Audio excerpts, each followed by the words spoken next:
in these last 2 years, I have 13 books out now. They have most of them downstairs, but suddenly they started translating them in South Korea. I never sent a book to South Korea. When the masters want a book out, it's time. When they want message to go to Portugal, they do it. I never contacted you or tried to promote anything in Portugal, Just I, happened. I'm just me, Exactly. I saw a book when I was waiting. I saw a book downstairs, used book by Byron Katie, and it said, "Who would you be without your story?" And that's a fantastic meditation. It is. So most people have very complicated story, and there's a lot of groups come here, and people have big story like galactic shaman from the ninth dimension or something like that. But what I found traveling in India, I spent years traveling all around India, met amazing yogis that they didn't eat, they didn't age, and if I wanted food, they could just precipitate it out of the air. I had been in India for a month, and I was really tired of the spicy. American. I'm used to just bland food, but the food was so hot I could hardly eat it. So in my mind, I used to have a garden upstate. I had a farm, and I grew all my own food, So I just pick spinach and steam it very lightly, put butter on it, and a couple of chapatis, just some bread. That would be my dinner. And I was craving that. So I meet this yogi in the Himalayas, and he just looks at me. He goes like this. He didn't have a fire. He was just wearing like a towel around his waist, a dhoti. No fire, no belongings. We're on the banks of the Ganges.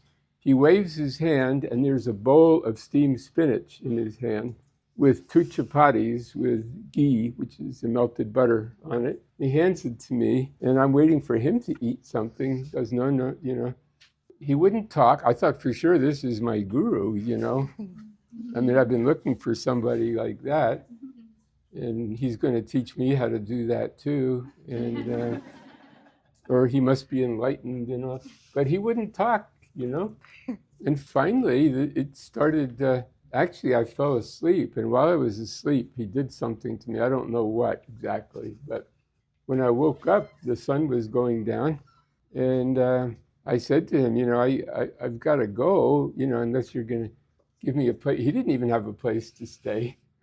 I don't know what he did, sleep on a rock or something, or maybe he went to a higher dimension. I don't know. I didn't know his name. Nobody heard of this guy, and that was it. And I met a number of interesting people like that. I lived with one guy for a couple of weeks. He had for a long time been seeing a master come to him in dreams and teach him. And one day he was in New Delhi walking around in his physical body, and he saw this guy he'd been seeing in dreams. And the guy put his arm around him, transported him in the physical body to the Himalayas, and said, this is where you're to be. And that's where I met him. And he never ate the whole time I was there. And I've seen pictures of him later. People hiking in the mountains have taken his picture. And that was, even the pictures 40 years later, he didn't look a day older, And they're beings like that. What I found is some of these really authentic beings, they don't have a big story. They're not giving workshops. They're not, try to sign people up for something. I have nothing against that. This is the West. We got to do that in the West, But, and even Sai Baba, when I saw him, he said, meditate on I am. And I was with Neem Karoli Baba, who was Ram Dass's guru. And one day he said, who are you? And I thought, I've been sitting here for a month right in front of you. You just noticed me now. I thought you were enlightened. You didn't even see me there. And then he said, no, who are you? And I got, he was doing that Ramana Maharshi thing, like, who are you really? That, you are the presence of God. That's what he wanted me to realize. So most of these really great ones, even I met Ananda Mai, who was a friend of Paramahansa Yogananda, and I ran into her on the street. It was an answer to a prayer. And she looked at me and she said, Namaste, which in India, that means, the God in me honors the God in you. But she didn't say it. She just did it. And all of a sudden, I felt God within myself, that she transmitted something to me.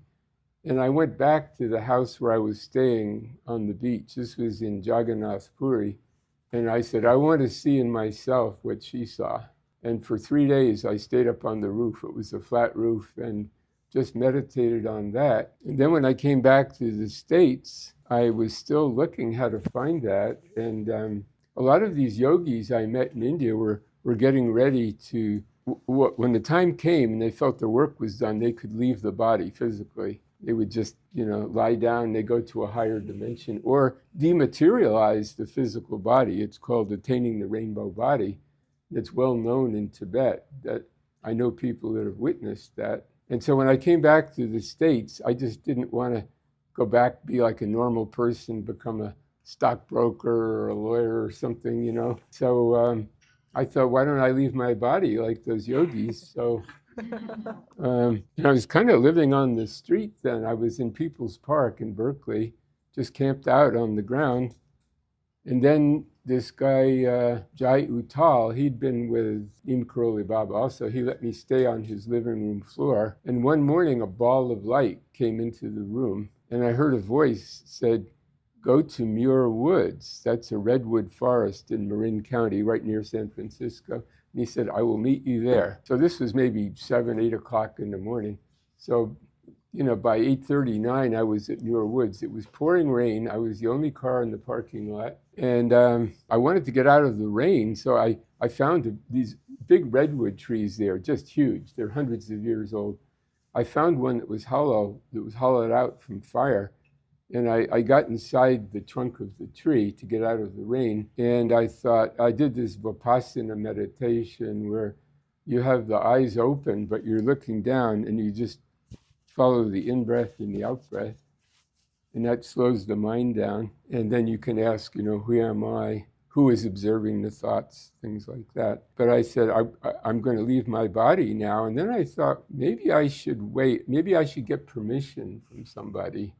This is a big decision, And so I thought of all these beings that had achieved enlightenment, supposedly, But of course, in Buddhism, they say there's no self, that you just disappear into the oneness, into Buddha mind or something. But I said, I better check. So I called on Jesus and Mary and Kuan Yin, and I did name Saint Germain, and I named everybody I could think of. And all of a sudden, there were 2 feet in front of me. Now, somebody did not walk up. I would have heard the twigs breaking. It's just, I'm looking down at the ground, and suddenly there are 2 feet. And I look up, and there's a guy wearing jeans, just normal clothes. And he said, Peter, your prayer has been heard. I am the part of the Godhead that has been sent to answer your prayer. And I went, wow, this is the first time in my life a prayer has been answered. I was like maybe 29 then, 28, 29. This was 1973. And he said, you can leave your body if you want. In fact, I will help you, but I want to show you something first before you give me your answer. And he touched my third eye, Ajna chakra, and suddenly I'm outside of my physical body. The physical body was still sitting there meditating, and I'm in another body. It looks just like the physical body, even wearing the same clothes. He put his arm around me, and we went up above the earth, and we went to this place where beings existed as balls of light with rainbow colors around them. This is your higher self. I don't know, I don't see, they have pictures downstairs of that. They call it the I Am Presence. In India, they call it the Atman. So it's your true essential self that never dies. And I hope that I would not offend any Buddhists if I say, yes, there is a permanent self. That's it. It's just the ego dies and the other beings disappear after a while, but there still is a core. It's like a ray of light from the sun, the great central sun, that is a permanent you. So these beings were there. They were like in a state of absolute bliss. And it's like they were in meditation. There was no energy focused outward. They didn't see me, but I could feel the bliss. And I said, this is it. This is where I want to be. And then I heard this noise coming from someplace. It was like people crying, and it got louder and louder. And I looked down, and there was the earth. It was like this blue ball. There was a blue ball beneath my feet, about the size of a big grapefruit, something like that. So I said to this being, what is that terrible sound? And he said, that is the suffering of humanity. And we masters hear that all the time. And if we could cry, we would, And my heart just went out, and I said, I want to go back and help. It'd be like, if you found a kitten by the side of the road or a baby, you couldn't just walk away and leave it. So he said, he smiled, he said, you made the right choice. He said, I want you to help me with my work, but you need training first. I'm sending you to Mount Shasta, and your teacher is waiting for you there. And you will meet someone. The first person you meet will tell you what to do next. And he said, well, the next thing I knew, I'm back in my body in Muir Woods. And this is not like a drug experience. I'm not somebody that taken many drugs in my life. I went all through the 60s and didn't have any, So suddenly I'm back in my physical body, and there's this guy standing next to me. Of course, now I realize this is not an ordinary guy, And he said, now I'll show you who I am. And he changed in front of me, kind of like Obi-Wan Kenobi in Star Wars. He changed into Saint Germain. He didn't look like, this is one person, This is one person's interpretation. He didn't look like, there's a picture in Unveiled Mysteries that Saint Germain actually precipitated for Godfrey Ray King, where he's dressed in white and he has kind of curly black. It doesn't look impressive like this, And then he just faded out and disappeared. And I felt like I had been hit by lightning. I was so energized. I went to my car. This whole thing took maybe, from when I parked to when I left, maybe half an hour. And I got in my car and I drove to Mount Shasta. Normally that would be a 5 or 6 hour drive. I got here in maybe hour and a half or 2 hours. I mean, all of a sudden I was down by Reading, and I said, oh, there's Mount Shasta. And in those days, well, there was a restaurant downstairs. This is now Soul Connections. Then there were a number of stores. One of them was, I think it was called Priscilla's Breakfast House, something like that. And there was a sign in the window that said, no hippies allowed. Well, I had long hair down my back then, but I didn't think of myself as a hippie. So I went in, and you could have heard a pin drop. People stopped, stared at me. What are you doing? Can't you read, But the waitress had me sit at the counter, and everything calmed down. And then a young guy came up to me who owned the health food store, which is around the corner. And he said, you were supposed to meet this lady by the name of Pearl. And he said, this is, way before cell phones. He said, I have a phone in my store, so when you're finished, come on over and you can call her on my phone. So I did. I called her, and she said, come right up. And she lived up here just on the, a few streets up, actually. And I knocked on the door, and there was this sweet old lady, like your grandmother or something. She looked a little bit like Yoda in Star Wars. And she said, come in, I've been expecting you. I said, how could you be expecting me? We've never met. And so she had me sit down, and she said, what brought you here? So I told her this strange guy, well, I knew then it was Saint Germain, but appeared to me. And she said, that was definitely Saint Germain. He came to me this morning, she said, and told me he was sending you. So that began about 10 years of study with her. Oh, and then she said, would you like to meditate? And I said, sure. And I was going to sit on the floor and, get in lotus position and close my eyes, and like in India. And she said, you don't need to sit on the floor to meditate. You don't even need to close your eyes. I went, really? She said, just feel like a sun in the center of your chest. Now in India, this would be called the Jyoti. It's like where that God presence focuses in your physical body. It sends a tube of light down through all your higher bodies, down into the physical, and it's anchored right in there. When you tap, you can feel it's very sensitive there. And just imagine that is a sun. And just say, I am the sun. wow, I can feel it when you do that. I just got a blessing. So as I was looking at her, and she's just let your eyes go out of focus. It's not a staring contest. Your attention is actually on that sun, and just let that sun get bigger and bigger, and it surrounds you, it fills the room, and it radiates out until it fills the whole earth, surrounds the earth in light. And then you say, I am the living light. When I said that, I actually saw a flash of light in the room. And she said, you look shocked. And I said, I saw the light. I thought that was just a manner of speaking. Like, have you seen the light? Like, have you seen the truth? Something. And I said, I didn't know the light was actually real. And that was the beginning. Again, that's what Ananda Mai had done. She had transmitted that to me, but without words. And now I saw how to do it, that you can do that. So, you're saying, I am the sun, or I am the light, or I am love, I am peace on earth. Whatever you say with I am is what you're creating. I am healthy. And that's really the key to mastery.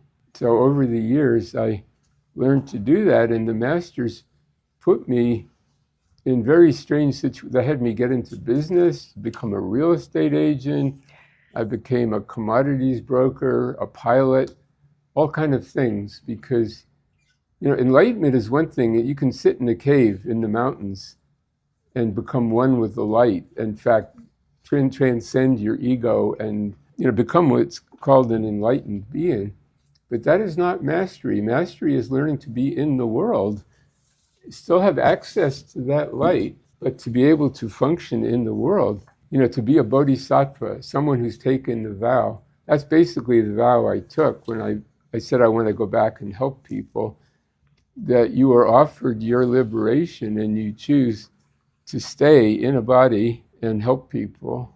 And if you're going to help people, you have to understand them, So, my mother used to say, it's amazing how right my mother was about a lot of things that I didn't think she was right about, but she used to say, if you really want to understand humanity, raise a child.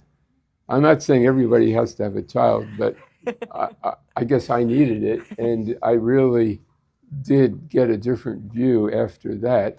I mean, a lot of these Buddhist monks think that they're in a state of surrender, but you want to understand surrender. You have a baby, and you're up at 2:00 in the morning. In fact, my daughter was born on the bedroom floor. I didn't, we didn't know she was coming. It was a miracle. And she looked at me, the 6-pound thing looked at me, and she said, forget about your life as you knew it. You don't have a life anymore. You belong to me. And I went, I wonder what that means. Well, I found out pretty soon, So I honor all the mothers and fathers too, because I was up at 2 and 4 in. And so that was a real lesson in surrender, I think, beyond maybe, like being a monk in the mountains or a yogi.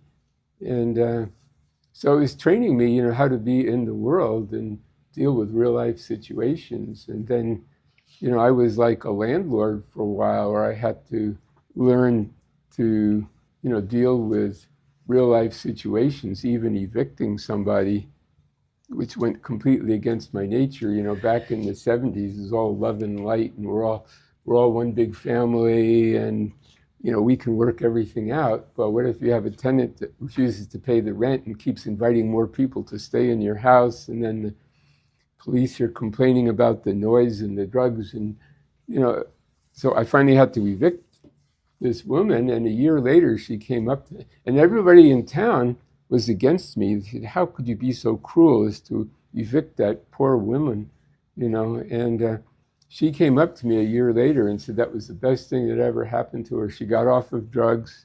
She got a job with the Forest Service. She was in the mountains working in nature. And her daughter got to stay with the father, which she'd been wanting to do. And she really got her life together. And it meant a lot to me, because I felt guilty that I'd had to. I mean, I knew I did the right thing, but it's still very hard to evict somebody. But that was one of the lessons I had to learn. So all of this is training in mastery, and also how to learn to get guidance in the situation, in the moment, So I mean, every day I say, when I wake up, God, I know you're up there. And I say, I am the great divine director of this day. Or, dear God, organize this day according to the divine plan. But I like to use I am because that invokes it in me. And God doesn't give me a printout or a whole, I don't hear a voice that says, do this, this, and this. That would be very stressful. It all comes through just flowing naturally, In fact, when I was getting dressed, I stood in front of the closet and said, well, I'm giving a talk today to a bunch of IM students. I should wear violet because that's Saint Germain's color, violet, and I should wear amethyst and a gold Maltese cross like this. And so, but my hand would not go to that. And I said, I am showing me what to wear. And he said, this is Tuesday. It is Mars Day. Red is the color of Mars. This is not, women tell me this is not exactly red, that it's some other color, but orange. Okay, thank you, orange. Yeah. I think of it as red, but anyway, it's orange. So the St. Germain Foundation would kick me out if I showed up wearing this. In fact, my daughter went to the St. Germain Foundation school, the Sunday school, every Sunday, and she was kicked out because one day she wore a dress that had flowers on it, and a few of the flowers had a red center, a little tiny thing that was red. And she didn't tell me that they'd given her a warning, and that was one strike against her. And then like a week later, or maybe 2 weeks later, she took a sandwich, a tuna fish sandwich, and that did it. They kicked her out for that. So she never told me any of that, but just said she'd been kicked out, and then I found out later. So there's this thing about, she was actually following her guidance, that she wasn't supposed to be brainwashed according to their principles. I mean, I'm not against them, they have wonderful things to teach, but at some point you have to learn to go beyond the rules, That they're inner rules that, if God wants you to do something, you do that. And in fact, I used to have lunch with the head of the St. Germain Foundation, who was from Chicago. And then there was the local I Am sanctuary here. And they would invite me. There was a vegetarian restaurant in town called Friends of the Mountain. And we'd all sit and have lunch. And we got along great. And it was just absolutely wonderful. And when I was in real estate, one of the real estate deals was if I would buy this house, the guy would throw this 4-wheel drive car in. It was a Land Rover. It just happened that it was red. I mean, it was real red, not like this. And I didn't really like the color, but it was given to me free. So occasionally I would drive it around. And these people from the St. Germain Foundation saw me driving that one day, and they actually went like that, and they would never speak to me again after that. So that really showed me something, that you have to get beyond all these petty things and really learn what the right thing is in your heart, Does anybody have any questions? Oh, they are experts on that. They are Or not any right answers? on answers would be good. Now you're shy.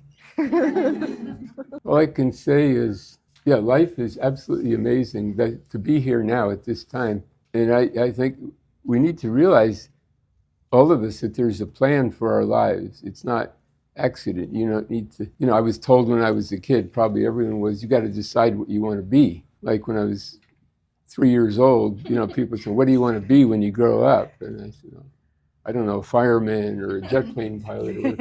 And it kept changing and changing and changing, And what's interesting is in high school, I was absolutely terrified of groups. Like we'd have to memorize a poem and get up in front of the group and recite it. And I would really memorize it. I could recite it to my mother and to my best friend. Then I'd get up in front of the class and my mind would go blank. So for me to be able to be up here in front of the group it's really an amazing thing. And It's my pleasure. So, what I see is, I am in you and you are in me, and we're all from the great central sun. We're part of some amazing movie, and we are the co-directors with God. It's really amazing. And the co-producers, script writers, photographers, actors, we're actors in it, and we're also the audience. It's amazing.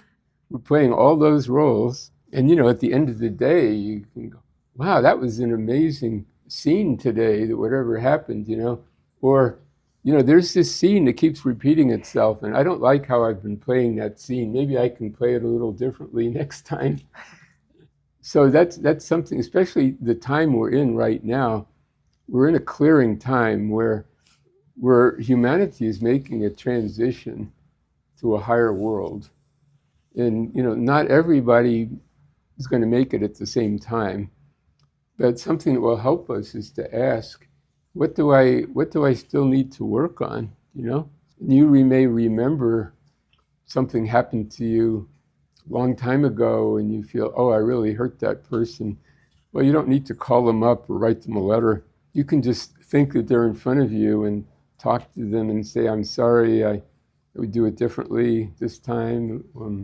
So it's a time of asking forgiveness and also giving forgiveness to people who have hurt us, and to realize the amazing lesson that this life has been, and to give thanks even for the painful things that was really painful, but it taught me something tremendous.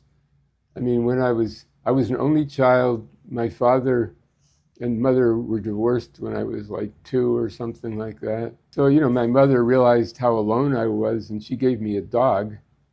Maybe I was 8 or 9 then, and I bonded with that dog. That dog was my best friend. When I came home from school, he'd be all over me, and we'd wrestle on the floor, and we just had a wonderful time. But the dog was really causing problems for my mother. He would get in the neighbor's garden, or he would, they put fertilizer on their lawn. He'd roll in it and come back and roll on the Persian carpet. Or my mother had a cocktail party. People would have their martini glasses on a coffee table there, and he'd come in with his tail and knock them all over. And she talked to me.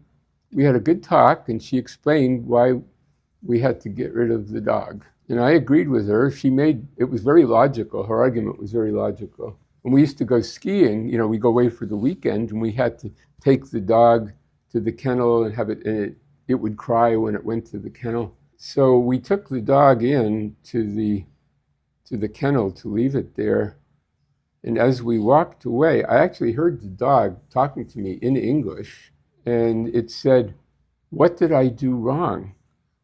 Don't leave me here. I will not do whatever it is I did. I will not do it again. You can't leave me here. I love you.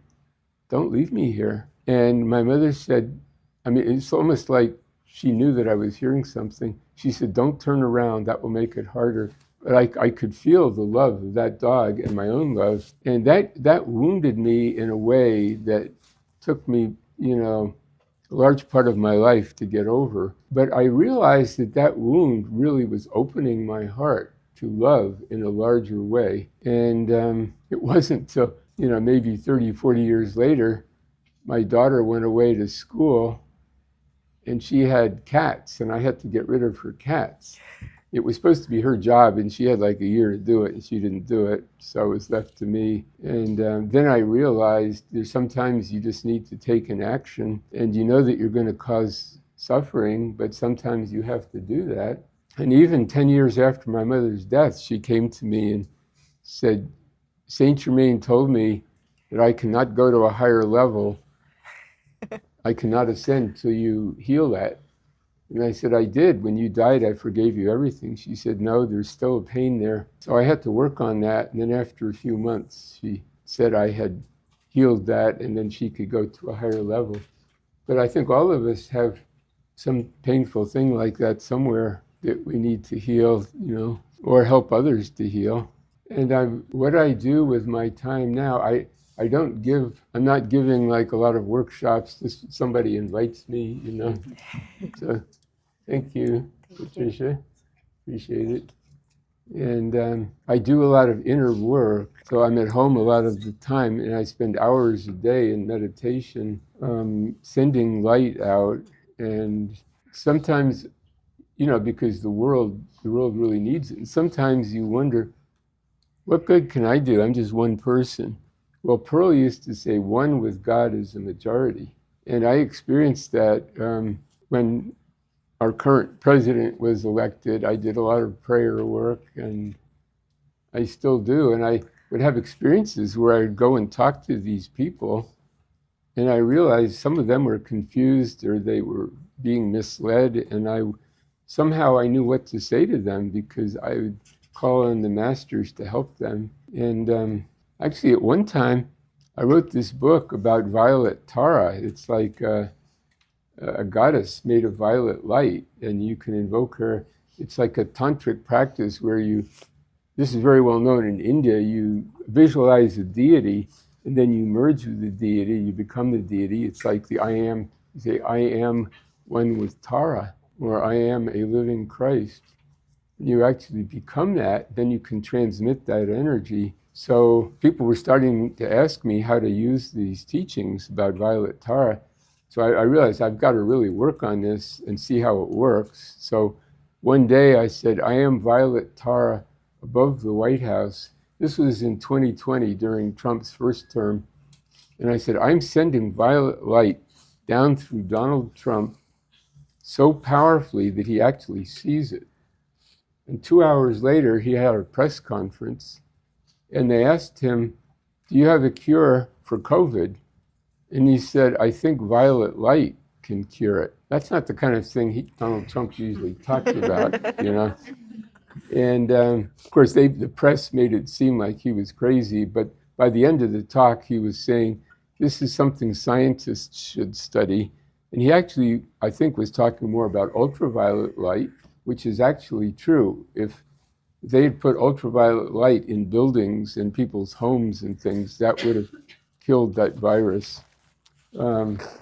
But then he said this should be studied by doctors and scientists and so on. But so that showed me that he had felt it. And then one day I was working on all these various I would go around the earth and think of the world leaders. And I thought of the head of China, Xi Jinping. And first of all, I had a hard time pronouncing his name. And then second, he's way on the other side of the earth. And I said, I'm not sure my prayers would get that far, But I said, I'll do an experiment. So I'm sitting there, and I just imagined him in front of me. And I said, I am enfolding Xi Jinping in the pink mantle of divine love. And so I imagined kind of a pink blanket or a pink cloud of love around him. I did it maybe 15 seconds, and then I let it go, and I kind of forgot about it. And then the next day, I sat down to meditate, and he appeared in front of me. I could see him like from, the chest up. And he said, would you please send me more of what you did yesterday? He said, that felt really good. So I did it again, a little bit longer, maybe 30 seconds. Then every day for about a month, I did that. And then I noticed something. I would look at some press conferences that he held. It seemed like his eyes were open a little bit more. He just seemed a little bit different. And I kind of took a little bit of credit for that. And it taught me a great deal that there's no space where prayer is concerned, and your every thought makes a difference, So don't think it's just me sitting alone here in a room. You make a difference. As Pearl said, one with God is a majority. In fact, I had a message on Facebook like about, a few weeks ago, somebody in India, somebody I never met, and he said his shoulder was hurting him. Would I heal him? And I thought, yes. I just said, yes, I will. So I just said, I am the presence healing this man right now. And within a minute, he sent a message back. Thank you. It's all better. I didn't sit there and go, yes, I didn't wave my hands and I didn't do a lot of decrees and everything. But it just shows, I mean, it could be Saint Germain healed him. It could be my I am presence. I don't know, but it just accepting I can do this. I know I can do. If I accept it, I can do this. And he accepted it also, and it happened. You know? Well, since we're all God beings here, I mean, we could change the world right now. Would you like to do that? Yes, please. So just feel that light in you. Like I say, you don't need to close your eyes, or you can if you want. So you know that, I mean, when you're saying I am, it's invoking not only the light in your physical body, but you have 7 bodies actually. The highest one is the I am presence, which is this ball of light with rainbow colors. And if you want, you could even go into that. But so I am the presence of God. Just silently think this. God bless humanity. God bless Wow. Can you feel the room is different? I can hardly see you. There's so much light in the room. Wow. Whew. What if you walked out on the street and people couldn't see you?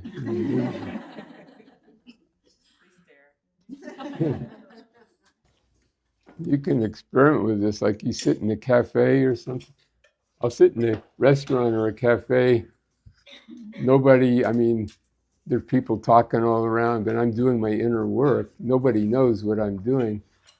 I am blessing everyone in here. May everyone in this restaurant be raised into their God consciousness. And then someone will walk in with like a 3-year-old kid, and that kid will come right up to me and look me in. The kid knows what I'm doing, but the parents are busy texting. You know, they got their cell phones up, like, you know, and they don't. Or someone will come in with a dog, and the dog will come right up to my table and look at me. You know, that shows me they can feel it. You know.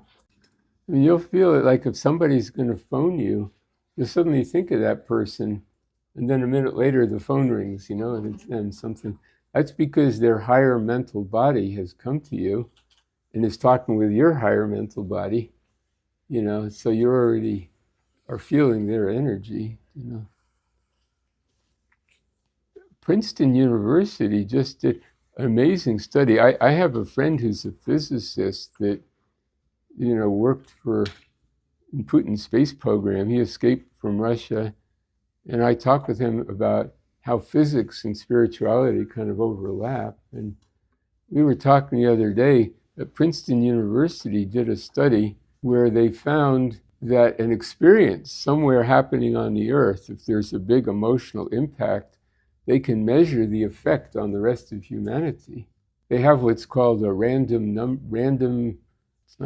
a random number generator. It just generates ones or zeros, and they have like 80 of these around the earth. So it's generally generating, you know, 50% zeros, 50% ones. You know, maybe one day it's 0.5% more one or the other. And they found out when something happens on the earth, like a mass shooting or a war or something like that, that affects a lot of people, suddenly there'll be a lot more ones, you know, or more zeros. It affects it. So that's kind of showing that it's not your imagination that you're feeling what's going on the planet, you know. But also the rest of the planet feels your energy, that like what we're doing, what we just did, sending light out to the world has an impact, you know. So there might be somebody 3 streets up that was depressed, and suddenly they go, wow, all of a sudden I feel great. What was that? You know? Can I ask a question? Yeah, sure. I want to understand how was the beginning. So why did you went to India? Why did I go? Oh, that's a good question. Yeah. Well, I had kind of like a Buddha experience. If you read, you know, Buddha was a prince and lived in a beautiful palace and all that. And he was being raised to be the king. So I grew up in a very wealthy community, suburb of New York City. So the people that I went to school with, their parents owned multinational corporations, or they worked for the President of the United States. Like the guy on my baseball team, his father was Secretary of State. And I was being kind of prepared to move into that world, you know, at the very least to be a stockbroker or lawyer or something, you know, with make a lot of money and have a reputation, things like that. But I'd go to these homes of friends of mine, and their parents didn't seem to be happy. Some of them were alcoholic, or they. It's just these were not happy people. And I saw that, Buddha had to wait till he was like, what, 39 or 40, something like that, before he went on the road. I saw this when I was about 14. This is not what I want to do with my life, but I didn't know what else there was. In fact, I even went to college to be an aerospace engineer. I wanted to build rockets so I could get off the earth. And at some point, I realized you could build the rockets, they're not the way to get to flying. And it was very depressing. I didn't know what to do with my life. Anyway, I changed course. I finally ended up in a more liberal arts, studying philosophy and things like that. But even then, I taught school for about a year, but it still was not making me happy. And so I quit everything and I moved to New York City and became a poet. And I was kind of at the end of what was called the beatnik era. Allen Ginsberg, Jack Kerouac. I knew Ginsberg. He lived up the street from me. These were called, like the beatniks. And, it was the beginning of the hippie, end of the beatniks, beginning of the hippie era. And so one day I was sitting in my little apartment. The rent was $50 a month. It was just a tiny little place in a very rough neighborhood. And I heard Ram Dass being interviewed. Now, you've probably heard that story, how he was a Harvard professor, and he and Timothy Leary experimented with LSD. They got blissed out, but then Ram Dass wanted to find out if there was a natural way to do that. So he heard about these yogis in India, and then if you ever read Autobiography of the Yogi, you know these amazing stories about these yogis. So he went to India hoping that he would encounter somebody that could teach him how to do that naturally. He met this being named Baba. And as I was listening to the interview, my inner sight was opened. I saw a map of India and I saw a beam of light from northern India hit me in the third eye. And I know it came from Neem Karoli Baba, and I felt he was calling me. So, a number of things happened, and pretty soon I'm on a plane going to India. And just, the amazing thing is, I saw people in India that had almost nothing. In fact, they had nothing, and they looked happy. Somebody just sitting under a tree, spending hours a day meditating or chanting, and people would give them rice or whatever. Nobody would let them starve.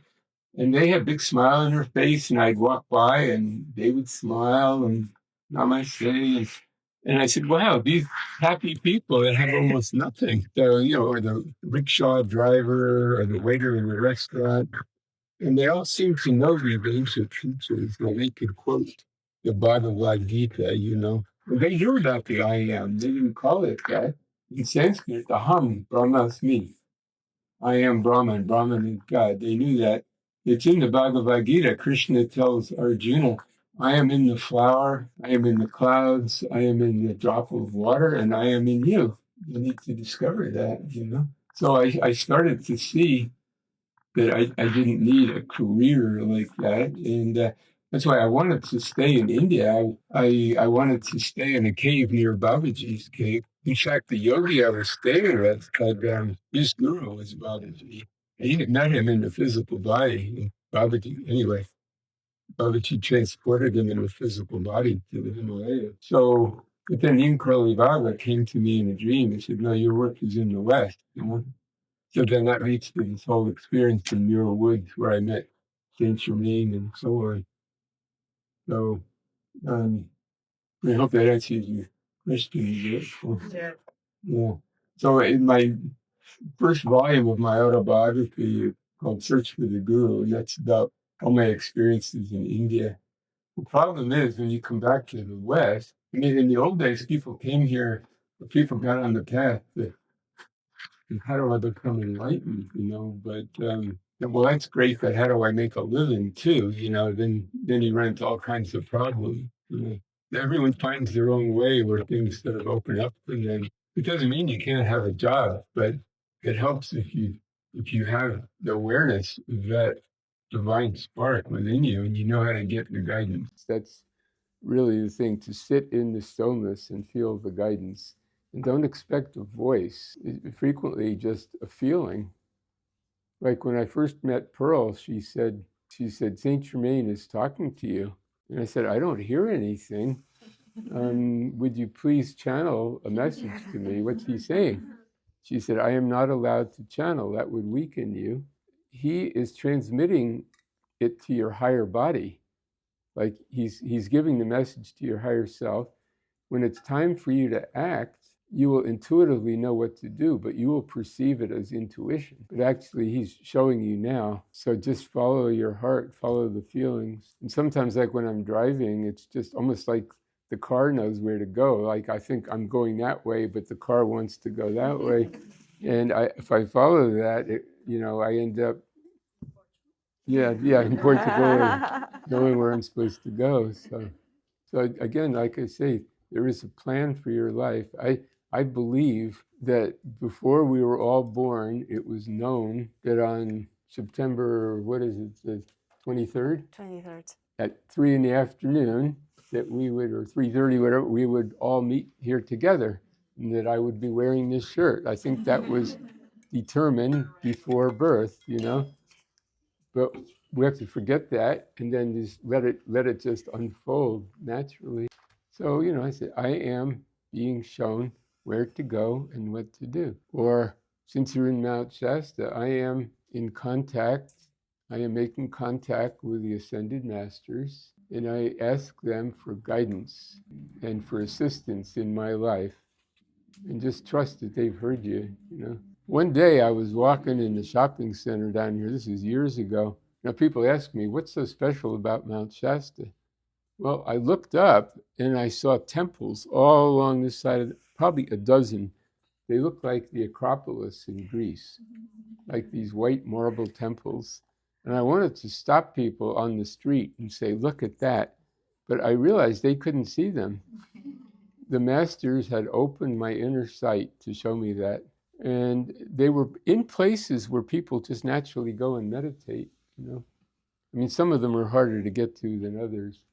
And then the next day, I went back again to the shopping center, and I could see them slightly, but they were kind of half invisible. And then the third day, I went back again, I couldn't see them at all. But that was showing me something. And many years ago, when I lived in New York City, I knew a woman who, she was from Latvia. She was a professional dancer. She had danced for the Queen of England. She was very good. And she told me a story that she was taken inside a mountain in America somewhere, and she met a master with a turban. And he taught her things there was a museum inside this mountain. It was like a history of humanity in this museum. And the second night, the dream picked up where it left off the first night. He showed her a bunch more stuff. Then at the end, he took her outside of this temple and showed her the surrounding country. They were out and she saw hills and things like that, but she didn't know where this was.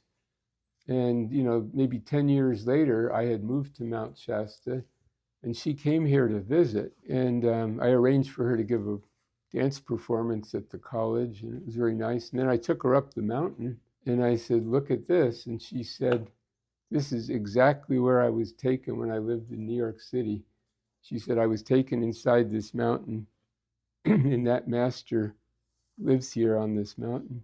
So not everybody has to come here physically. If you can't come physically, people are brought spiritually. So, in the future, you'll still be able to come here in your higher body. But just trust that you don't even need to do that. Those masters are aware of you if you think of them. You can't say their name that they don't hear of you, and they will respond accordingly. Just send love to them and know they hear you. It's like with Jesus. I mean, the Christian church say, I love you, Jesus. I need your help. And he's there. Same with Mary. I had an experience with Mary. I'd never, I was kind of raised Protestant, and didn't give too much energy to Mary. But there was this woman in New York, her name was Hilda, and she took a group of us to New Jersey. There was a statue that came from Italy that shed real tears. You might have heard of it. There was a wooden statue, about that high, and every now and then it would shed tears. And they sent it to the it was like on a world tour. And so Hilda took me to see that. There was a big Catholic cathedral in New Jersey. And it was in the old days, I was just wearing jeans and I had long hair and everything. And this statue of Mary was on a platform with two poles. And they needed people to lift the poles up, and they were going to walk around the church. Well, there was 3 guys there. There must have been members of the church. They were all wearing like black suits, very formal, and ties and everything. But they were missing one person. And the priest, I was way back in the church, in the middle of the church. He pointed at me, and I looked this way, that way. You can't mean me. And he kept going, yes, like that. So I went up and said, Father, I'm not Catholic. And he said, I know that. And he said, I want you. So I went to pick up the pole. I looked down at the statue, and the eyes were human. They were not, the whole statue was just regular wood. It was like this. But the eyes were human eyes looking at me. And I bent down to pick up the pole, and I felt a woman's hand on my shoulder. And I turned to see who it was, and there was nobody there. And then I heard Mary's voice. It was just before my second trip to India, and I was a little afraid to go back because I almost died the first time in India. And she said, don't worry, I will protect you. And I was so shaken by her energy, that when I walked around the church, I had no memory. We walked 3 times completely around the church with the priest in front of us. He was swinging the incenser kind of thing like that. And later, the people I went with said, boy, what happened to you? You look completely stoned. And I said, I have no memory of walking around here at all. All I know is that Mary was with me. So anyway, that convinced me of the reality of Mary, So you can experiment with these beings, and get to know them. So it's just natural. You might feel closer to one than another, and then maybe a few years later, you'll feel drawn to a different one. But Saint Germain is the one who's basically been giving the I Am teachings, So again, these are not something new. These have been known in India for tens of thousands of years, but he's giving them in English, in a form Westerners can understand, a kind of simple form. And then he's asked me to kind of bring more of the Eastern teachings in, like the tantric teachings, visualizing a deity and merging with the deity, or visualize a master and you merge with the master. And then you can transmit that energy. Like you can say, I am the Divine Mother, sending love wherever it is needed. In fact, that reminds me, I had 4 women, they actually all came from India, visiting my house, and they wanted to meditate. So I said, let's do this Vipassana meditation where you observe the breath and so on, and then you observe your thoughts. And I felt their energy immediately go up here, and that's, most of the spiritual paths are very patriarchal. It's about stilling the mind and having no thoughts or anything like that, non-attachment, all that stuff. But I thought, wait a minute, the other part is love, compassion. And I realized these 4 women were all mothers. And I said, you've all had children. Imagine, let's bring it down to the heart. Imagine you're holding one of your babies in your arms, 2 months old, and you feel love for that being, and you feel the love of your baby to you. And boy, when they did that, the love that filled the room was so intense, I started crying. I mean, I don't cry very often, and it brought tears to my eyes. It was so beautiful. And then I said, let us send this love out to bless the tree spirits. Because this was this summer, a couple of years ago, there were a lot of forest fires around, and I knew the trees were really suffering. I said, let us send this love to the tree spirits. So we did that, and then they left. And, maybe 10 minutes after they left, I felt I had to come into Mount Shasta to buy groceries. So I got in my car, I started driving up the road, and I'm going through this forest. Suddenly, these goddesses came out of the trees. They were about 20 feet tall. I mean, they kind of looked like Mother Mary. They were wearing flowing gowns, and they held their hands up, and they sent this love to me. They said, "We want to thank you for your prayer." And I said, you're a mile from where I did that. We did that meditation. How could you feel this a mile away? He said, "Are you kidding? Every tree spirit on the earth felt that prayer. There is no space. Your prayers, when they're from your heart, they go out, you know? I didn't say may only the tree spirits, in this county feel it. I just, may all tree spirits around the world feel it, and they did. And it was really overwhelming. And in fact, there's a walk that I take. I try to walk at least 10 minutes a day. It's supposed to be really good for you, you know. So there's a tree that I visit, a great big pine tree. And I would, when nobody's looking, I would give it a hug, And this is a few months ago. And I had hurt my back, and I heard the tree say, "I will heal you." So it said, "Stand with your back against me." So I leaned up against the tree, and I felt this energy go up my spine. And I was about 50% healed then. And over the next few days, I healed completely. And I know it was my only love that I sent to the trees coming back to me, from that particular tree. So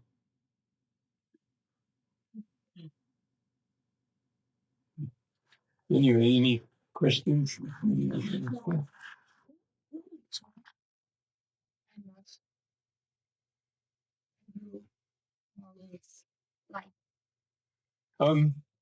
Well, I'm not like Saint Germain could take on the form of a god, like Sai Baba took on the form of a god. I didn't do that I know of. Although I have had experience where people have told me, "I saw you when you were at so-and-so," and I said, "I wasn't there." And they said, "Oh, yeah, you were." And I said, "Well, maybe like in Santa Barbara." I mean, I stayed there once for about 2 months, but someone said, "No, I knew you. You lived there for about 2 years." I said, "How do you know it was me?" And they said, "You said your name, So, and Pearl had some experiences like that too. I have had the experience of becoming invisible. You can call on what's called the cloak of invisibility. There used to be a guy in town he actually had been in a mental institution. He had been released. And there's probably a lot more out there now, but anyway, he'd come up to me on the street and he could talk I couldn't get away for 2 hours. He would just talk and talk and talk. And, I didn't want to hurt his feelings, and so I'd have to listen. So I saw this guy coming, and I said, "I call on the cloak of invisibility. I am invincibly protected so that this guy cannot see me." And I just looked down, and I walked right past him. It's the first time that ever happened. And then there was a restaurant up here, Lalo's Restaurant. It's a Mexican restaurant. It's closed now. And I would have lunch there every day. I always had the same thing, bean and cheese burrito. And they knew me. They would see me coming, and I didn't need to order. The waitress would see me, and I'd sit down, and she'd bring me my burrito. So this day, I went in, sat down, and I waited for my burrito to show up, and it didn't come, and it didn't come. And maybe half an hour. I was sitting there. Finally, I was getting really hungry. I said, "I don't know what's wrong." So I jumped up in front of the waitress, and she banged right into me. She said, "Oh, where did you come from?" I mean, she just walked right into me. And I said, "I've been here for half an hour." She said, "You were not here. This table has been empty." And then I realized I had said, "I call in the cloak of invisibility," but I had not undone it. I had not said, "I am now visible again." So that showed me, if you work with these things, you can do them, But most of the time we don't need to do, but, it's nice to know. Or, I am invincibly protected, things like that, And you can do things like when you're asleep, maybe some of you had that experience where you lead another life out of your body. There's a whole other world. Like there's people I work with when I go to sleep at night that, I don't know who they are, but, they know who I am and we're doing other stuff. So just accept you're multi-dimensional beings. This is just one of the worlds you're in, The space people, too. I have a lot of experience with them. If you get time for another story. One night I had a dream. We go, oh, aliens. We don't realize we're aliens. We just came here a long time ago. And these Pleiadians and so on, they're our ancestors, that are coming back to help us. And of course, the government's trying to push this whole, they want us to be scared of them. And they talk about the grays and the this and the that. And that's a whole other thing that I don't want to get into. But mostly these aliens are our ancestors. So anyway, I had this dream one night that was very real. It showed me that I had come to Earth. I mean, this is maybe tens of thousands of years ago. And there was a community out here on the other side of the mountain. And I was supposed to be their teacher, but they couldn't see me. So there was a tube. There's something called an atomic accelerator that helps you ascend. There's also atomic decelerator. So I had to go through this tube that lowered my frequency so they could see me. So I got this group got together. They're ready for the teachings, and I said, "Okay, we're going to start with something simple. I'm going to teach you to levitate. It's real simple. Just turn your. I'm going to put your attention inward and think up." And I rose a few feet in the air, and well, it didn't happen. I was hoping. Anyway, but don't want to be in the newspapers. But anyway, in this particular time, I could levitate, and they looked at me like, "Oh my gosh," And I said, "It's simple. Now you do it." And they looked at me like, and I said, "Come on, you can do it. It's simple. Just turn your attention inward and think up." And they couldn't do it. And I thought, "Oh my gosh, these people are so stupid." And it showed me, I think the first sin was impatience. So I left. I thought there's no hope for this. There was a community of other aliens living around New Mexico, the Four Corners, New Mexico, Colorado, down there. So I went down there, hung out with them. They were like my brothers and sisters. And, we had a good time and so on. And I guess they had maybe done the same thing where they just didn't have the patience to deal with the Earth humans. But, here we are like maybe a million years later. And, we finally learned, how to work with humanity, or we're still learning it actually, But the beginning, I think, is patience, when someone does something wrong or you think it's wrong, and to realize people are basically doing the best they know how, but then you learn all these things like nonviolent communication and, active listening, and, where you can sit down, not have an argument with someone, where you really learn to work on what's really going on inside, So these are some really big lessons, and that's, I think, why we came here. I mean, imagine God was like in bliss for a kalpa. A kalpa is like 450 million years, That's one day in the life of God. Then there's a night of God where God is like just in bliss. I mean, God is in bliss for 450. Then I think the day of God is when God dreams duality and creates a movie, which is the cycle we're in now. So we're all God wanting to have this experience, So it's pretty awesome. Okay, God, what are you wanting me to learn right now? Or what am I supposed to learn today? Or is there some lesson I haven't learned yet that I'm working on, Do I have more patience? Well, that's the big question. I have said, I will, not my will, but thy will be done. As long as I can help people, I've agreed to stay, but what I think is a lot of humanity is being raised into, like in the Bible in Revelation, it says there will be a new heaven and a new earth. what I've experienced is that exists within the earth. You hear about the inner earth, and it's a higher frequency earth. It's like a higher, like people talk about higher dimensional earth. But over this last year, I've been taken there quite a bit. And there are people that I know who like died, you know, in this reality, but they're alive and well there. And there are flowers and mountains, and it's absolutely beautiful, but there's no war and no pollution. And I think many people will have the opportunity to go there. Actually, a long time ago, I had a dream where I was in a like a kind of a mothership above the earth. And see, like right now, I have invitations to go a lot of places like South Korea and South America and probably Portugal now. But you know, travel is such a hassle, you know, that so in this so-called dream, I beamed down in a bookstore, and there was a woman I knew there, and I said, "You will not believe where I've been living lately. I want you to get a group together at your home, and I will come and talk to the group tonight."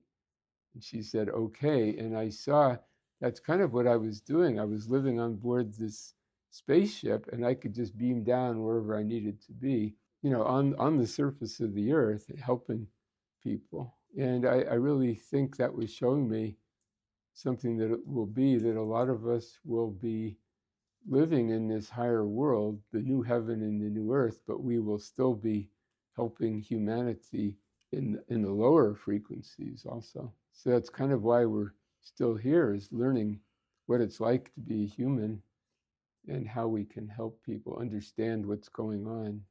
I hope that answers a little bit. I mean, sometimes I really feel, especially after I've been meditating or like after this inner work that we just did, that I'm half ascended already. In fact, I had an experience years ago. It was after my first year in Mount Shasta.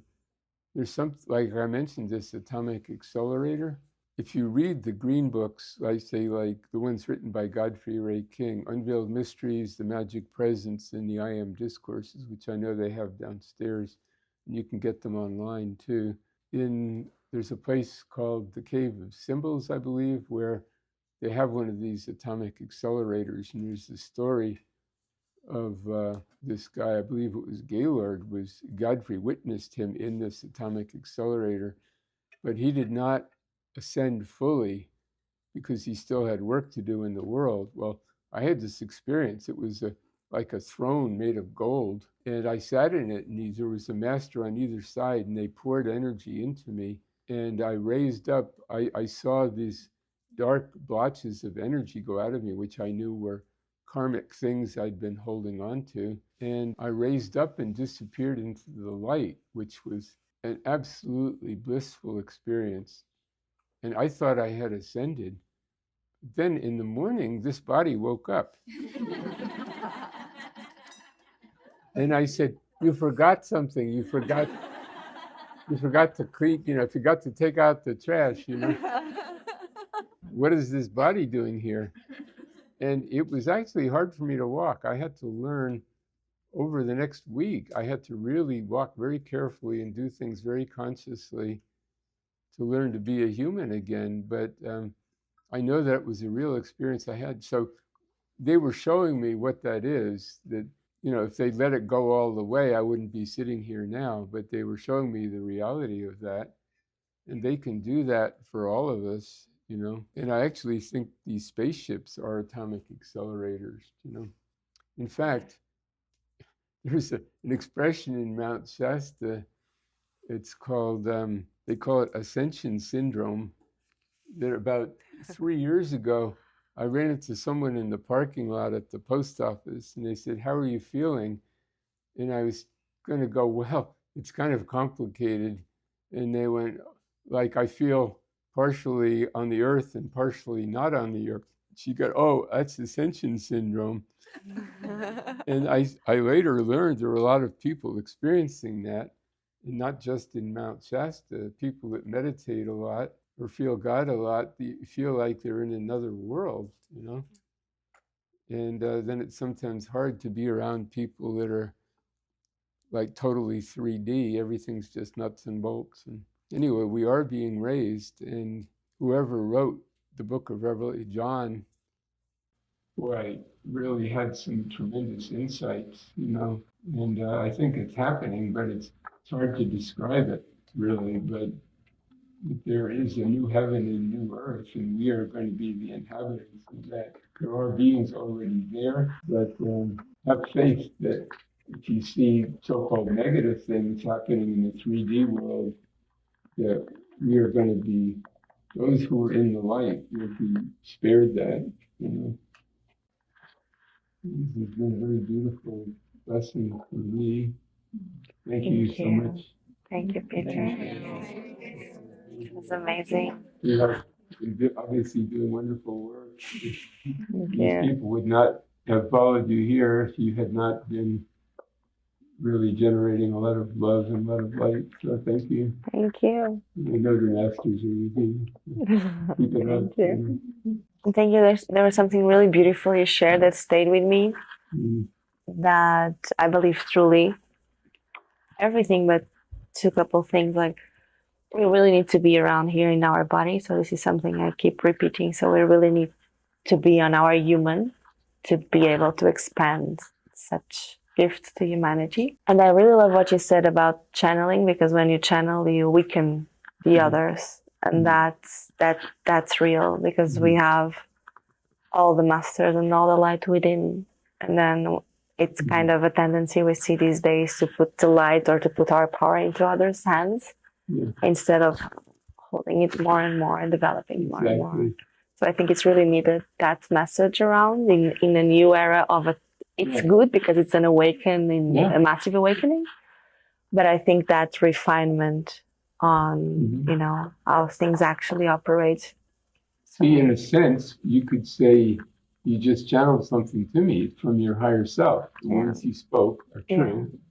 So that's, I know I think everybody is trying to do that. When you speak, there's a part of you that's listening and saying, is this what I really want to say? And sometimes you stop. Oh, if I say that, that might hurt this other person, or I'm not sure that's totally true, so I'm not going to say it. So in a sense, everyone is really trying to channel their higher self to some degree, except some people put a label on it that's coming from this being or that being. There was a woman used to live here. She had a school down south where she taught people to channel.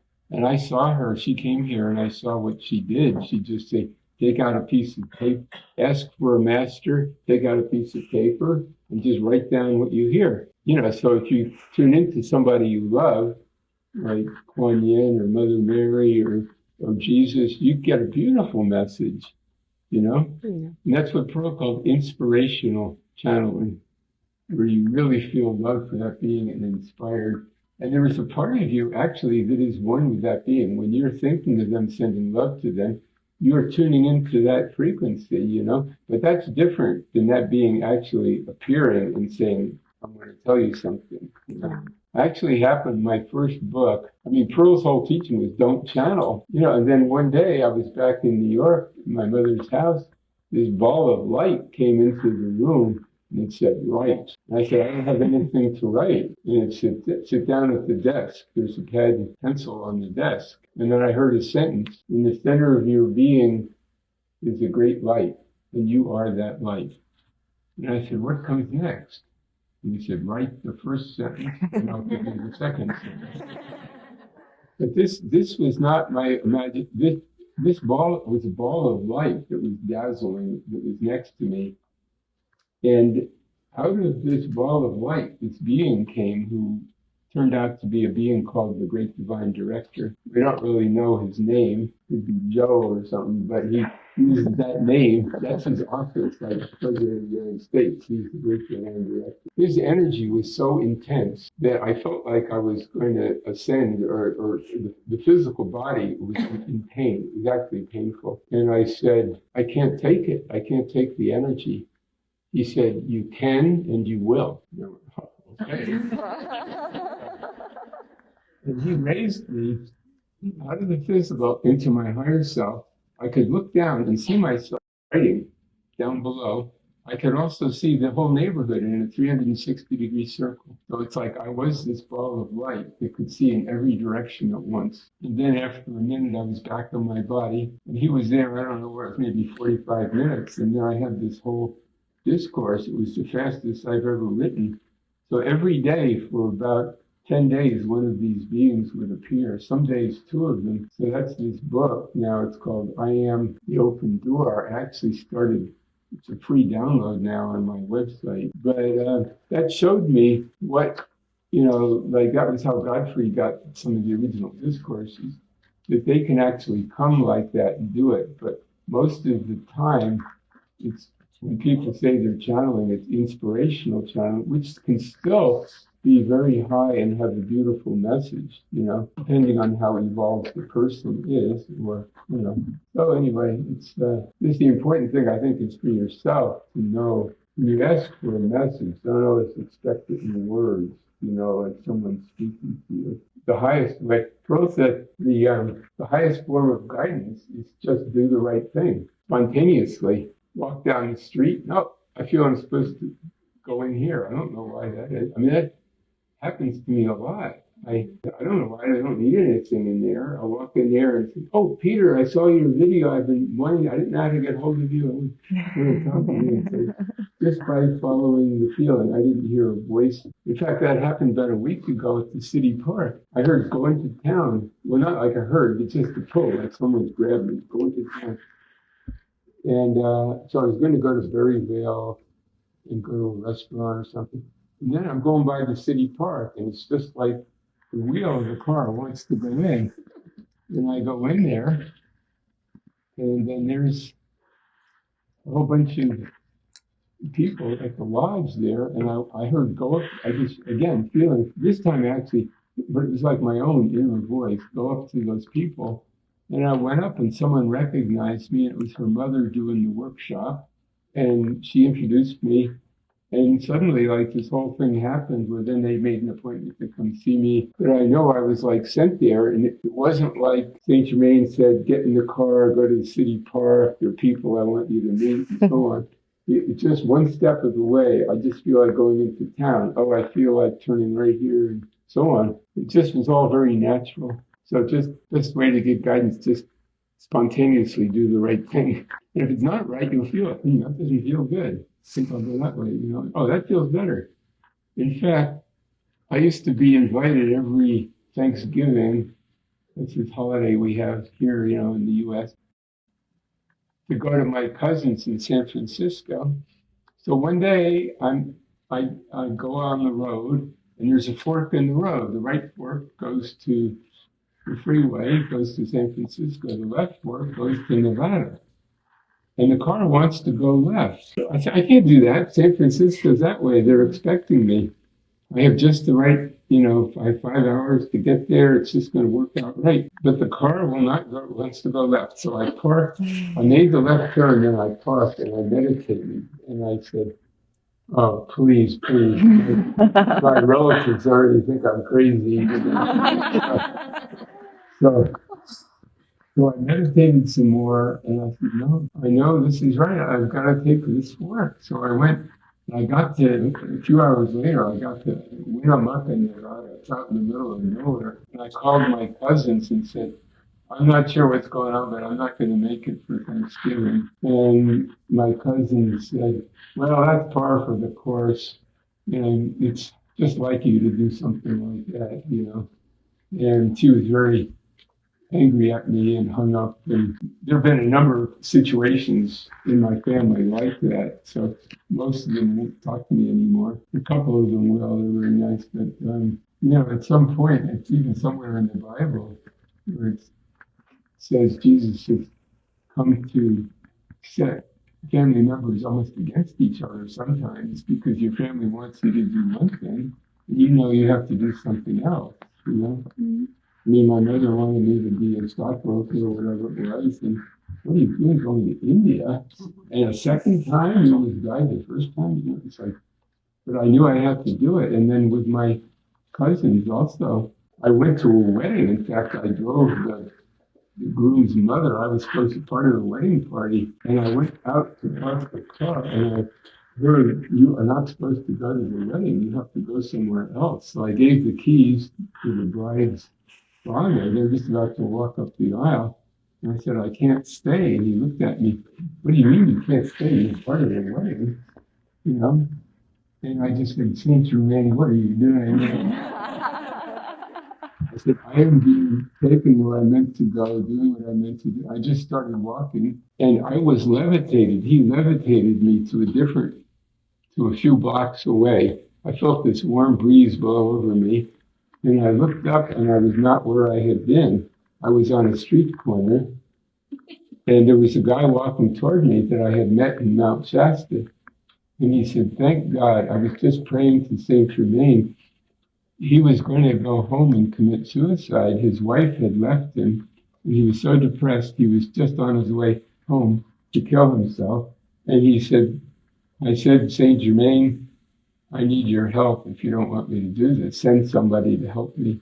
And then he looked up and he saw me, and I went back to his apartment, talked to him for a couple of hours, got him straightened out. And, you know, my cousin didn't, all they knew was I walked out of the wedding. That's what they held on to. And I said, yeah, but I saved somebody's life, and they just didn't matter, you know, but I knew I did the right thing. So sometimes you'll be sorely tested, you know, and sometimes it means going against what a family member or a loved one wants you to do, but you know you have to do it. So that's part of the path of mastery. They know by now. You know? Thank you Thank so you so much. much. Thank you so much. Thank you, everyone. Obrigada a todos. Thank you for your time.